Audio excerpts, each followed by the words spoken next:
এই সাবধানে চলো, কেউ যেন দেখতে না পায়। তোমার মনে হয় আমাদের কেউ দেখার জন্য জেগে আছে এত রাতে? তবু তো সাবধানের মার নেই। আরে একবার যদি কেউ দেখতে পায় তাহলে মান সম্মান কোথায় যাবে ভাবতে পেরেছো? লজ্জায় হয়তো গলায় দড়ি দিতে হবে, না হলে গ্রাম ছাড়া হতে হবে। ধুর, তোমার সারাক্ষণ চিন্তা। এত উল্টো পাল্টা চিন্তা করো কেন বলো তো? কিছু হবে না বলছি তো। ওই দেখো দোকানটা দেখা যাচ্ছে। আশপাশ পুরো ফাঁকা, পা চালিয়ে চলো। কেরোসিনের জারটা ঠিক করে রেখেছো তো? হ্যাঁ, এই যে। হা করে দেখছো কি? কেরোসিনটা ছড়াও তাড়াতাড়ি, আমি আগুন দিচ্ছি। আহা, দেখো দেখো কিরকম দাউ দাউ করে জ্বলছে দেখো।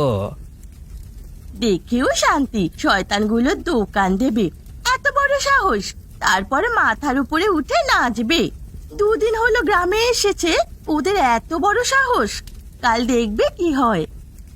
কি আর হবে, ন্যাকা কান্না কাঁদবে। চলো আমরা এখান থেকে চলে যাই, চলো। হ্যাঁ, চলো চলো। ওগো, ওগো, আমাদের কি সর্বনাশ হয়ে গেল! আমাদের এত বড় ক্ষতি কেন হয়ে গেল? এবারে কি হবে আমাদের? হায় হায়, কি করে সর্বনাশ হয়ে গেল এত বড়! আমি আমি আমি তো কিছুই বুঝতে পারছি না। ওগো, ভেতরে তো কিছুই আর আসতো নেই, সব পুড়ে ছাই হয়ে গেছে। কে আমাদের সাথে এমন করলো বলো তো? কারোর সাথে তো আমার কোনো শত্রুতা ছিল না। সেটাই তো বুঝতে পারছি না। কোনোদিন তো আমরা ভাবিও নি কারো ক্ষতি করব। আমাদের সাথে এত বড় ক্ষতিটা কে করলো বলো তো? আমি কিছু বুঝতে পারছি না। নিজেদের শেষ সহায় সম্বলটা পর্যন্ত লাগিয়ে এই দোকানটা খুলেছিলাম। এখন দোকানটা এরকম এক রাতের মধ্যে পুড়ে ছারখার হয়ে গিয়ে আমরা যে পথের ভিখিরি হয়ে গেলাম। হ্যাঁ গো, কাল থেকে আমরা কি খাবো? জানি না গো, কিচ্ছু জানি না।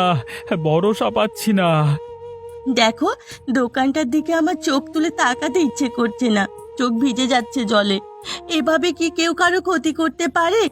মানুষের গায়ে কি মানুষের চামড়া বলে কিচ্ছু নেই? তাহলে কি এবারে আমাদের আত্মহত্যা করতে হবে? ওটাই কি একমাত্র পথ বেঁচে আছে? শোনো, আমি একটা কথা বলি। কষ্ট সবার জীবনে আসে, তুমি হাল ছেড়ো না। পথ নিশ্চয়ই একটা বেরোবে। হ্যাঁ, আমি জানি না পথ কিভাবে বার হবে। নিজের কাছে আর এক আনাও সম্বল নেই যে ঘুরে দাঁড়াবো গো। দেখো, কে করেছে আমরা জানি না, তবে আমাদের হেরে গেলে চলবে না। যে করেই হোক আমাদের বেঁচে থাকতে হবে, আর ওটাই হবে আমাদের আসল লড়াই।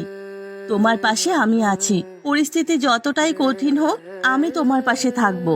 আর আমরা দুজনে মিলে ঠিক লড়ে যাব শেষ দিন পর্যন্ত। এত তাড়াতাড়ি দেখা করতে বললে কেন? এই তো কদিন আগে দেখা করলাম। গ্রামে যে এত বড় একটা কাণ্ড ঘটে গেল সেটা তোমাকে জানানো দরকার বলে আমি কি জানি না নাকি? আমি সব জানি। ওই অবাকাদের দোকান পুড়েছে।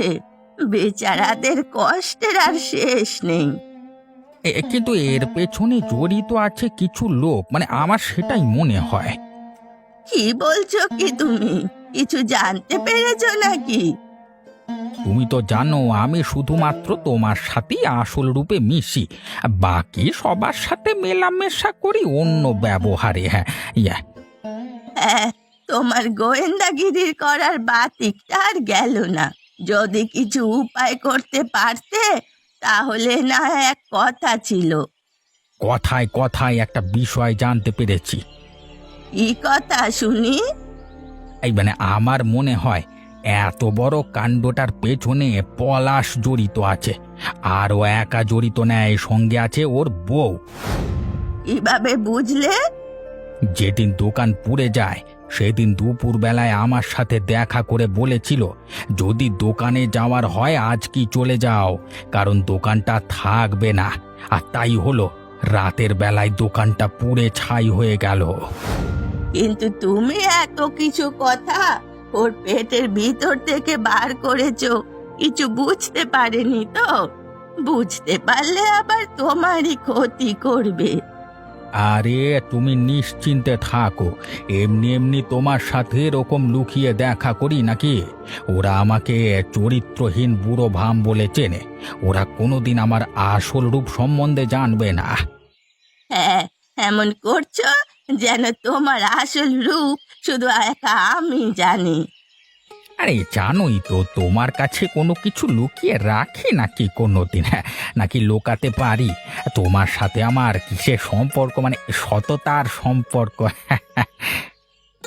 দেখবো তোমার সততার সম্পর্ক কতদিন টেকে।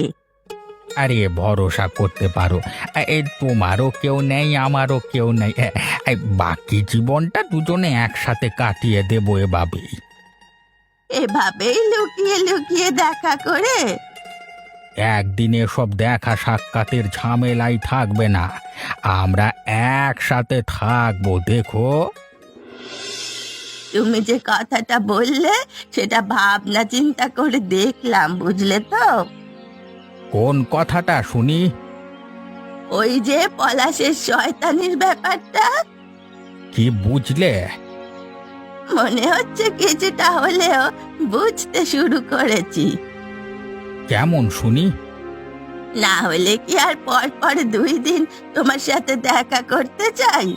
শোনো, তুমি যেটা বলেছ সেটা ঠিক মনে হচ্ছে, কারণ ইদানিং হঠাৎ করে দেখলাম পলাশদের বাড়িতে রোজ মাংস হচ্ছে। দুজনে বেশ আনন্দেই আছে বলে মনে হচ্ছে। হঠাৎ এত আনন্দের কারণ কি হতে পারে? কিন্তু বুঝলেই তো আর হবে না, ওই অসহায় দুজনের যে ক্ষতিটা হয়ে গেল সেই ক্ষতিটা পূরণ হবে কি করে? জানি না, উপরে যিনি বসে আছেন তিনি জানেন। সব বিষয়ে ওনার উপরে ছেড়ে দিও না, ওনার বিচার বড় ভয়ানক। তাই নাকি? তুমি বড্ড জানো মনে হচ্ছে। না হলে কি আর এই বুড়ো বয়সে সব কিছু হারিয়ে একা থাকতে হয়? অবশ্য হারিয়ে ঠিকই করেছি, না হলে শেষ জীবনে এসে তোমার মতো একটা মানুষের সঙ্গ পেতাম না। ছাড়ো এসব। নীলু কেমন আছে? নীলু ভালো আছে। বদমাইশিটা কমিয়েছে আগের থেকে? সেদিন আমি একটু বকেছিলাম, তারপর থেকে কমিয়েছে। যাই হোক, কমলেই ভালো। ঠিক আছে, আমি এখন যাই, বাকি ভাবনা চিন্তা করে তোমাকে জানাবো। ঠিক আছে, সাবধানে যেও, কেউ যেন দেখে না ফেলে।